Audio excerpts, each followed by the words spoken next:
చక్కని సీతకి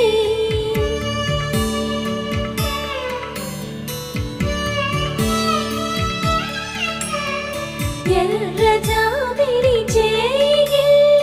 రాముడేడని అడుగుతుంటే